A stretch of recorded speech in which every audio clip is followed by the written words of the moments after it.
Assalamualaikum warahmatullahi wabarakatuh. Ketemu lagi dengan Kak Furkon di channel Arif Furkon. Untuk teman-teman yang baru bergabung atau baru menemukan channel ini, silahkan ditekan tombol subscribe dan bunyikan lonceng supaya teman-teman tidak ketinggalan ya pada saat Kak Furkon mengupload video yang terbaru. Oke, pada video kali ini akan terbahas materi kelas 12 SMA Matematika Wajib, yaitu tentang jarak titik ke bidang.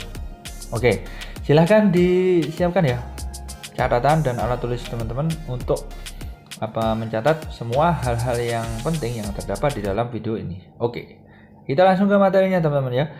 Yang pertama, kita akan belajar tentang jarak titik ke bidang, yaitu kita harus paham benar tentang konsep jarak titik ke bidang. Oke. Konsepnya gimana Kak? Nah, konsepnya adalah kalau kita nyari jarak titik ke bidang, itu artinya kita membuat garis dari titik ke bidang itu, tetapi nanti ada aturan yang harus teman-teman pahami ya teman-teman. Oke, jadi setelah kita membuat garis dari titik ke bidang itu, maka garisnya itu harus tegak lurus. Jadi langkahnya seperti ini konsepnya. Jadi kita harus buat garis tegak lurus dengan bidang tersebut. Oke. Kita buat garis yang tegak lurus. Oke, kita tulis, Kak Furkon tulis dulu di sini. Yang tegak lurus bidang yang dimaksud tentunya ya. Jadi dari titik ke bidang yang akan dihitung ya jaraknya, kita buat garis dari titik tersebut yang tegak lurus dengan bidang itu. Oke. Nah, nanti aturannya kalau kita sudah buat garis yang tegak lurus itu pasti adalah jarak yang terdekat. Jadi kalau dia itu sudah tegak lurus berarti pasti kita bisa menyimpulkan jaraknya itu pasti terdekat atau terpendek. Seperti itu teman-teman ya. Oke, bisa dipahami? Oke. Nah, sekarang ada beberapa aturan yang terpenting untuk menghitung jarak titik ke bidang. Jadi aturannya itu adalah kita harus paham dengan konsep luas segitiga. Nah, luas segitiga itu apa rumusnya? Setengah dikali alas dikali tinggi kan. Nah, nanti endingnya kita pakai perbandingan luas. Jadi kalau kita pakai alas ini tingginya ini, alas ini tingginya ini. Jadi nanti kita pakai perbandingan luas. Oke. Jadi luas segitiga ini konsepnya ya teman-teman. Luas segitiga itu adalah setengah dikali alas dikali dengan tinggi. Nah, seperti ini. Kita kodai dulu karena ini adalah sebuah konsep. Oke, kita kodai. Oke, siap. Oke, seperti ini teman-teman ya. Oke, bisa dipahami? Oke. Lah, ini untuk menguji pemahaman kalian tentang konsep jarak titik ke bidang. Ini Kak Furkon sudah membuat satu contoh soal aja ya. Satu contoh soal. Yaitu sebentar, ini tak tuh. Kak Furkon tuliskan di sini ya, contoh soal katakanlah. Kita mau membahas satu contoh soal tentang materi jarak titik ke bidang. Oke. Contoh soalnya seperti ini, misalkan ada sebuah kubus, sebentar kita copy paste kubus ini ke sini. Oke, sebentar. Ini ada sebuah kubus ya teman-teman. Ini adalah kubus ABCDEFGH. Sebentar kita geser ke sini aja. Oke. Bentar. Oke. Seperti ini. Kita tuliskan di sini ada kubus ABCDEFGH dengan panjang rusuk yang sudah diketahui. Ini kita akan tulis dulu soalnya. Soalnya seperti ini. Ada kubus ABCDEFGH, panjang rusuknya katakanlah 6 cm. Kubus ABCDEFGH dengan panjang rusuk 6 cm. Oke. Sebentar. Seperti ini. Dengan panjang rusuk itu adalah 6 cm. Oke, panjang rusuknya 6 cm. Lah karena dia kubus, berarti kan sama semua, ya kan? Rusuknya kan semuanya sama, 6, 6, 6, 6, semuanya 6. Oke. Nah, yang ditanyakan itu adalah jarak titik jarak titik E ke bidang AFH. Katakanlah seperti ini, teman-teman ya. Kita mau ngitung jarak titik E, oke, ke bidang AFH. Ke bidang AFH. Oke, bisa dipahami teman-teman ya. Oke, mungkin teman-teman sudah dapat materi ini di sekolah, bisa dicoba dulu. Yang belum dapat, langsung aja ke pembahasannya ya kan. Jarak titik E ke bidang AFH atau AHF. Oke, AHF itu adalah sebuah segitiga. Pertama yang harus teman-teman lakukan adalah menggambar bidangnya itu. Bidangnya dimaksud AHF kan belum terbentuk. Teman-teman gambar. Oke, ini Kak Furkon gambar dulu sebentar. Nah, ini. Kita gambar segitiga AHF. Kita tinggal menghubungkan aja sih teman-teman. H dihubungkan ke A. Oke. Kemudian ini kita hubungkan aja. A kita hubungkan ke F. Oke. H kita hubungkan ke F seperti ini. Gampang. Seperti ini. Kemudian A kita hubungkan ke F juga. Nah, ini sudah terbentuk kan bidangnya, bidang AHF. Bidang AF adalah bidang yang berbentuk segitiga. Nah, setelah itu kita butuh apa lagi? Ayo. Kita butuh suatu garis ya kan yang ditarik dari titik E yang tegak lurus bidang AHF. Otomatis kita buat garis tingginya segitiga AHF. Oke. Kita buat garis tingginya segitiga AHF. Misalkan ini kita ibaratkan sebagai titik tengah ya, titik tengah bidang dari EFGH. Oke, titik tengahnya, kemudian kita tarik garis. Kita mau membuat garis tinggi segitiga AHF. Kita mau membuat garis tinggi segitiga AHF. Katakanlah seperti ini teman-teman ya. Oke. Kemudian karena itu tengah-tengah, kita hubungkan lagi teman-teman ya. Jadi ini siku-siku, oke? Siku-siku ya. Segitiga AHF itu adalah segitiga ada siku-sikunya ya di dalamnya. Oke. Kemudian kita tarik garis lagi ke E ke itu ya. Kita coba tarik garis supaya kita bisa menggunakan perbandingan luas segitiga. Oke, seperti ini teman-teman. Nah, ini semuanya 6 cm. Ya kan kalau salah satu 6 kan semuanya 6, ya enggak? Seperti ini teman-teman ya. Oke. Sebentar, ada ini kurang tebal kayaknya. Oke. Nah, ini 6 cm, berarti kan semuanya 6. Ini kan sama semua ya kan? Karena dia adalah sebuah kubus. Oke, 6 cm semuanya. Oke. Nah, kemudian kita buat garis, teman-teman.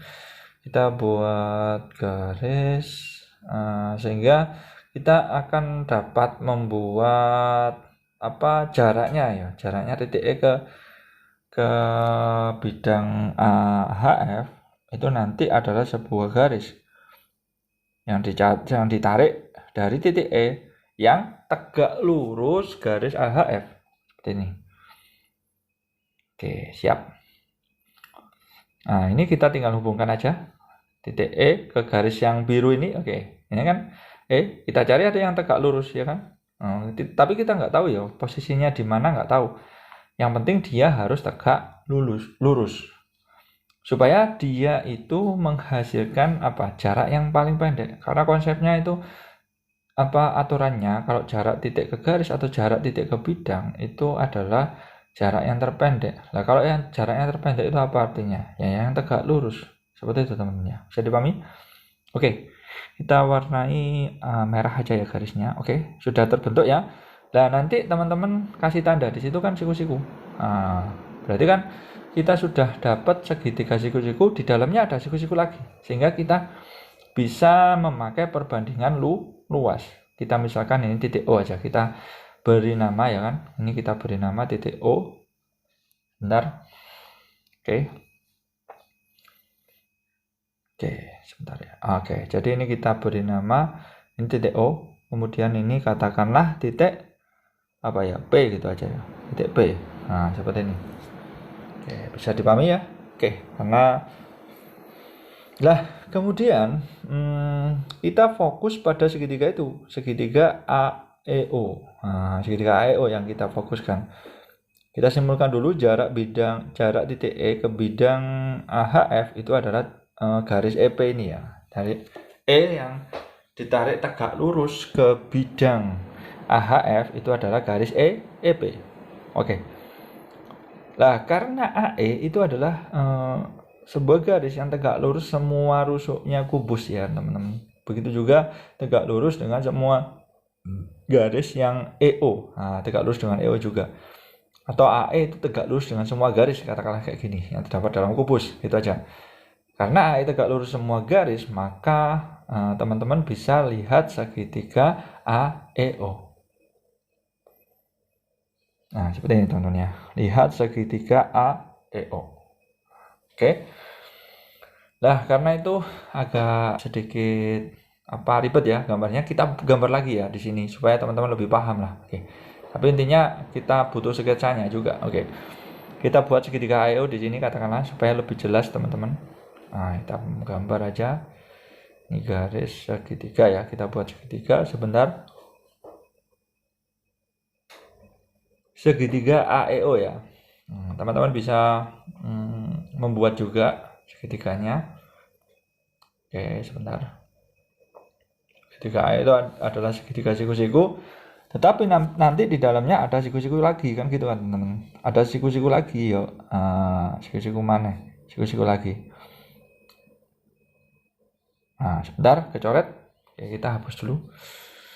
Oke, ini kurang kencang ya. Kita kencangkan dulu. Oke, kita luruskan dulu ya. Sebentar. AEO ya. Pokoknya segitiga yang kita analisis adalah segitiga AEO. Oke, nah seperti ini teman-teman ya. Kemudian kita hubungkan lagi yang ini ke sini, kita hubungkan seret. Nah, sudah membentuk segitiga. Kita lambangkan ini adalah segitiga siku.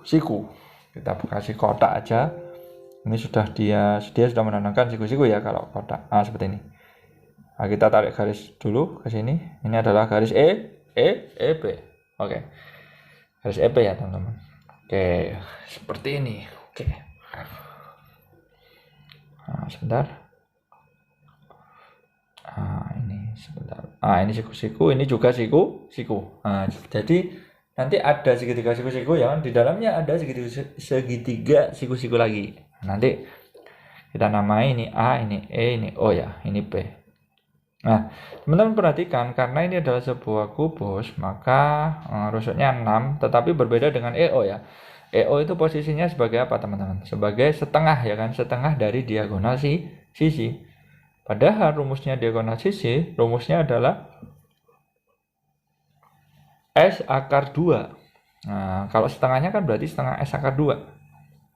Karena rusuknya 6, berarti kan 6 akar 2. Kalau EO ya setengahnya, yaitu 3 akar 2. Setengahnya 6 akar 2 kan 3 akar 2 ya teman-teman. Nah, seperti ini teman-teman ya. Oke. Jadi EO kita tulis EO ya itu. Oke, setengah dari 6 akar 2 yaitu 3 akar 2 cm. Nah, seperti ini teman-teman ya. Kemudian kita pakai perbandingan luas teman-teman. Kita tulis dulu aja di sini lebih enak. Nah, karena kita yang ditanyakan itu adalah EP, oke. Maka kita menggunakan perbandingan luas. Nah, jadi AO kita hitung dulu AO ya. AO itu adalah kita pakai Pitagoras saja. AE kuadrat ditambah EO kuadrat, ya enggak? Nah, seperti itu. AO adalah akar AE kuadrat ditambah EO kuadrat, seperti ini. Nah, sehingga nanti kita tinggal ngitung aja. Akar AE berapa? AE 6 kan? 6 kuadrat ditambah dengan 3 akar 2 kuadrat. Nah, seperti ini. 3 akar 2 kuadrat. Berarti sama dengan akar berapa? 36 ditambah dengan 9 kali 2 yaitu 18. Atau kita jumlahkan AO ini akar 54. Oke. Akar 54. Atau kalau akar 54 disederhanakan kan bisa, yaitu akar 9 kali 6. Ya enggak, akar 9 kali 6. Sehingga hasilnya adalah 3 akar 6. Nah, seperti ini teman-teman ya. Nah, setelah kita mendapatkan AO, nah, kan? Kita dapat nilai AO, berarti langsung aja kita main perbandingan luas. Kan sisinya sudah tahu semua ya teman-teman.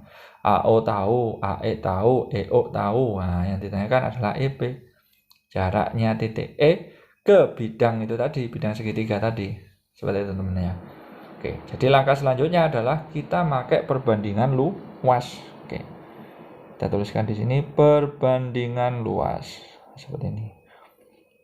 Perbandingan luas. Oke. Ini ya teman-teman, perbandingan luas.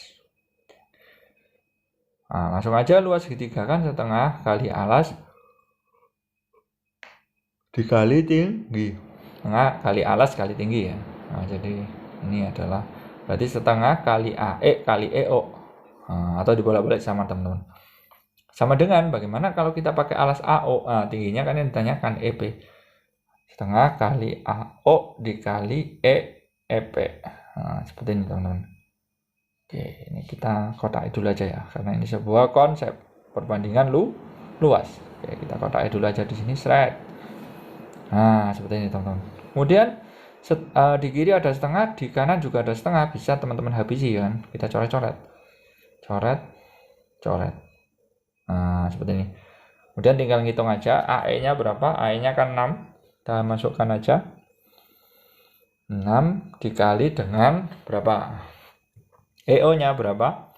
3 akar 2, ya enggak? Nah, sama dengan AO 3 akar 6. Oke. EP-nya enggak tahu. EP-nya yang dicari kan, teman-teman. Atau jaraknya yang titik ke bidang tadi. Nah, di situ di ruas kiri ada 3, ruas kanan ada 3, bisa dihabisi ya. Nah, 3. Sehingga EP kita tinggal ngitung. 6 dibagi dengan 3 akar 2. Nah, seperti ini. EP sama dengan 6 dibagi 6 akar 2 ya. 6 kali akar 2 ya. 6 akar 2 dibagi akar 6. Nah, kemudian teman-teman tinggal ngalikan sekawan karena itu irasional kan, dikali akar 6 per akar 6. Nah, tadi rasionalkan. Sehingga nanti hasilnya adalah yang atas kan 6 akar 12 kan. Yang bawah jadi 6. 6 per 6 akar 2 akar 12. Seperti ini teman-teman ya. Oke. Nah, 6 bagi 6 berapa yuk? 6 bagi 6 kan 1, ya kan? 1. Kemudian akar 12 bisa teman-teman sederhanakan, ya kan? Akar 4 kali 3. Nah, akar 4 bisa dikeluarkan, yuk. Berapa yuk? 2 akar 3. Nah, seperti ini teman-teman ya.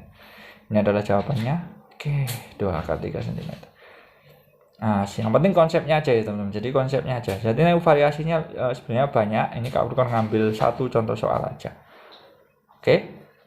Silakan komen di kolom komentar ya. Bisa apa kalau teman-teman masih belum paham, atau join saja di grup Telegram yang ada di deskripsi. Sekian video dari Kak Furqon ya. Semoga bermanfaat. Wassalamualaikum warahmatullahi wabarakatuh.